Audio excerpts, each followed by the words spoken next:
So நீங்கள் என்ன பண்ணுறீங்க? இப்போ நீங்கள் கலிமா படிச்சிருங்க. கலிமா படிச்சது அதாவது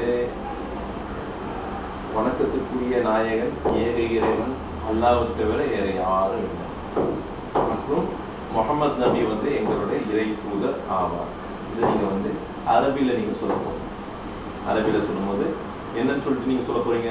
இது நான் மனசார நம்புகிறேன், இதன்படி நான் வாழ போகிறேன், அதை தான் என் நாவினால் நான் சொல்கிறேன். அதாவது மூணுமே அவசியம். நம்பிக்கைக்கு, மனசில் இருக்கக்கூடிய இரையச்சம், வாழ்வதற்கு உண்டான துணிவு, அதே நேரத்தில் நம்ம நாவினால் சொல்லக்கூடிய வார்த்தை, மூணும் அதன்படியே சொல்றீங்களா?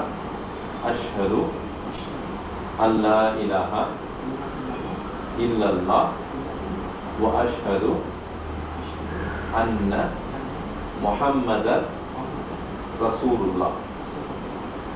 பாரக்கல்லாஹ். அல்லாஹ் உங்களுக்கு வெற்றி கொடுக்கும். பாரக்கல்லாஹ். எல்லா புகழும் இறைவனுக்கு. எல்லா புகழும்